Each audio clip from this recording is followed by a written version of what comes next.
October 8th, 2019. Joe here at Simple Life Show. SimpleLifeRemedy.org is the website. Just want to do a really quick video here. As you may have known, I am a poker player. I used to be a pretty big poker player back in the day. I used to use it to pay my bills and stuff like that. It's a little bit harder to do now since everyone's a professional. Obviously, after the Chris Moneymaker effect went into effect back in 2003, everybody really got onto the bandwagon, and now it's still popular. It really is. But after Black Friday, if you don't know what Black Friday was, that's when a lot of the online poker platforms went down, including Absolute Poker, Full Tilt, a lot of the big names, Poker Stars. So you really can't play on a lot of those platforms anymore. I don't think Absolute or Full Tilt even exist anymore. Poker Stars is obviously still there, but you can only play it, I believe, New Jersey. But this is about live poker. Now, you could make the argument that, well, you don't know whether online poker is really rigged or not. You know, you can say that they do their test and make sure the algorithms are there and the random number generator is actually doing what it's supposed to be doing. But there is still some questions on whether it's really on the up and all that kind of stuff. I don't want to go down a conspiracy theory rabbit hole, but I do still have some reservations on really what's going on there, especially with some of the unregulated regulated websites that's still in operation in the United States right now. I think that they should just legalize it across the board, make sure it's regulated, make sure that it's fair, it's a true, complete, random draw and all that kind of stuff, and no one can see your cards, and that would be just the best for everyone around. But that's a side point. This is the live streaming poker is actually, it's kind of a new thing. Live at the Bike actually, I don't think they really started this, but they were the first to really institute the RFID chips in this live stream Twitch type of universe that we're living in right now. Of course, this isn't Live at the Bike. This is Stones. I believe it's Stones Live or something like Stones Live Poker. They have a show like once or twice, maybe 3 times a week or so. And there's this guy, right? His name is Mike Postle. His name's Mike Postle.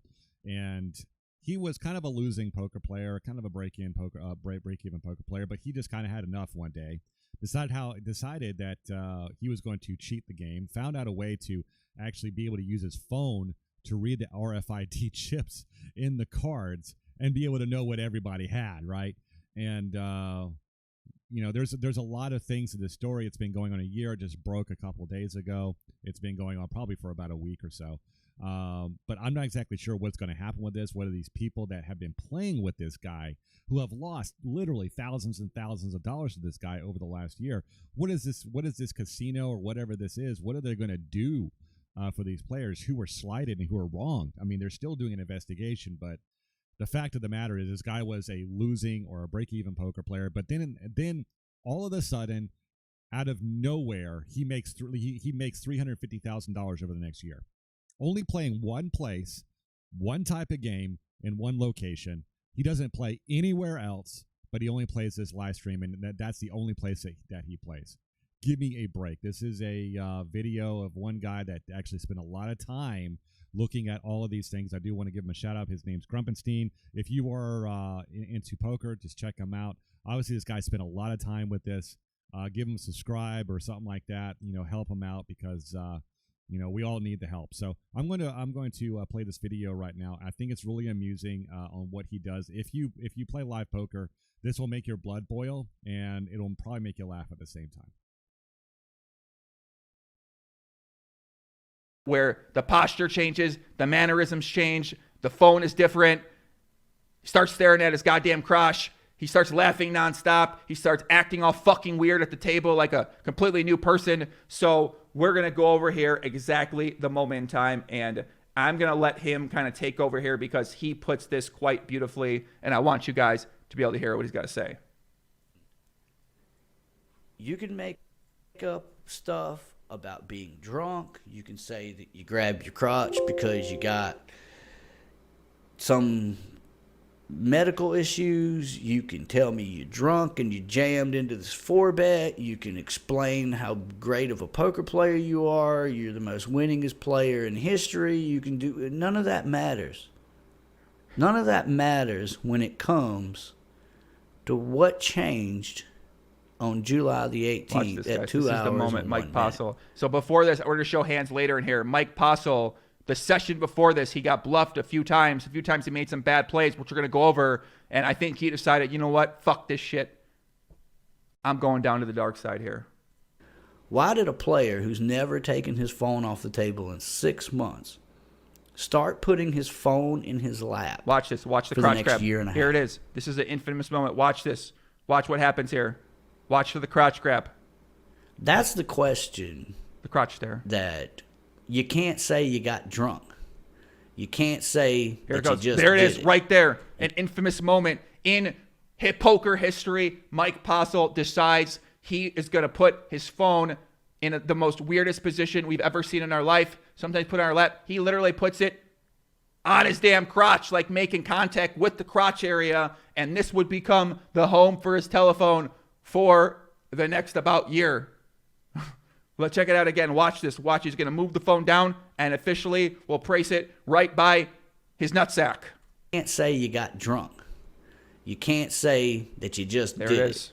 You can't Slides on say blah, blah, blah, blah, blah, blah, blah, blah, blah, blah, blah, blah, blah. He's testing it. Look, he's like, can I see? Can I see? And then he patents the system over time. Look at this fucking guy. Here it is, guys. 2018, July 8th, 2 hours and 1 minute in. Mike Postle decides he will stare at his crotch for the foreseeable future in order to make hundreds of thousands of dollars.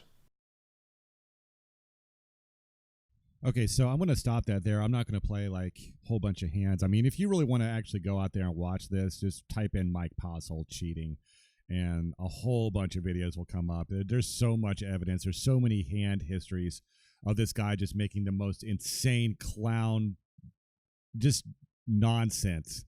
And none of it makes any sense. Like he'll jam over the top of a 4-bet on the river, like a check 4-bet, you know, check raise on the river with bottom pair, knowing damn well the guy only has a busted flush draw. A lot of this stuff makes no sense. Like he would also float with jack high, hit a jack on the turn, and just fold to a third size bet.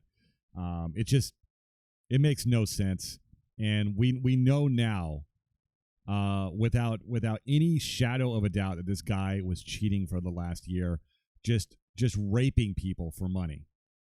$350,000 this guy took. And what is his excuse? What is he telling the investigators? He's saying he's just a really good poker player. Bull. No one is that good. If you don't agree with me, look at some of the histories. If you're a poker player, if you still have respect for this game, and I still do, and that's why I'm so mad, because these players, you don't know where you're going to get taken advantage of anymore. People are just opportunists at this point. They just want to take your money. They want to steal your money. And poker has come under so much scrutiny, and it's been hit by so many scandals. Anytime someone can just steal money, you can't even play a game anymore without people trying to rape you. It is just so it makes my blood boil, because I have so much respect for this game. It is a very fun game to play, and people like this make me sick. I really hope they throw him in jail for a very, very long time and make him pay back every time. Until next time, this is Joe's Simple Life Show, and have a great day. Bye.